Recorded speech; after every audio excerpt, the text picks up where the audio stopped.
今日咧就禮拜日，咁啊有少少雨啦，但係唔緊要。嗱，今日咧就由車王雜誌舉辦一個小型賽車嘅比賽。嗱，嚟到呢度咧，我哋遇到一個高手喎。嗱，佢就係阿明啦。咁阿明咧同埋佢呢一架戰車一齊咧，厲害啦！嗱，等一陣間咧，我就會叫阿明介紹下呢架戰車究竟有啲乜嘢搞作嘅，好嘛？阿明，好啊。係，大家好，呢架係08年最新款嘅標魯車架，咁呢個係一個前邊嘅頭鏟啦，咁佢就係符合呢個 CIK 國際規例嘅，咁佢作用咧係保護前面嘅雙腳同埋一個氣流嘅擾流嚟嘅。咁啊用緊嘅係一對 Mojo 嘅 D1 車胎啦，咁啊性能係好拗地嘅。咁啊呢個係一個油門，呢個係一個迫力，咁啊呢個咧係前面一個 sensor 嚟嘅，咁佢嘅作用咧係傳送一啲資料去呢個 turbo 呢個胎碼度咧。就係俾車手睇到當時嘅圈速啊、時間啊、水溫啊，同埋呢個引擎嘅轉數嘅。咁呢個一個軚盤連埋嘅。咁啊，下面呢個咧就係一個油缸，咁佢大約可以裝到10 lit 嘅油度，咁就行到大約係100個圈度啦。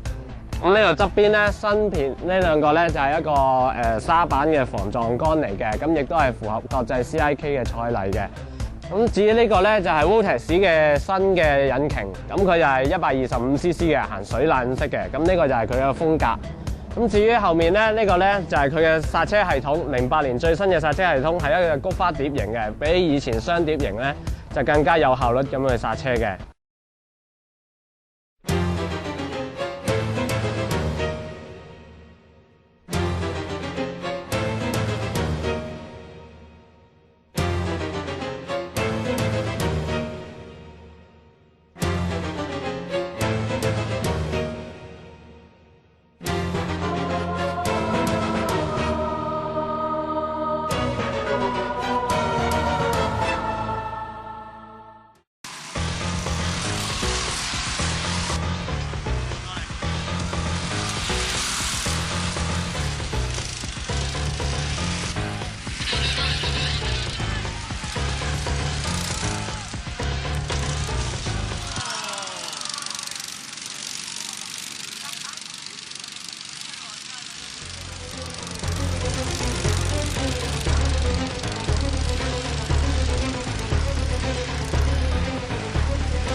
我一起步已經開咪啦，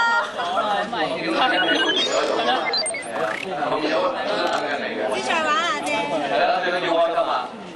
咁咧，我哋而家就準備啦，頒獎。不如嗰時我哋入去杯，我哋頒獎嘉賓啦。好。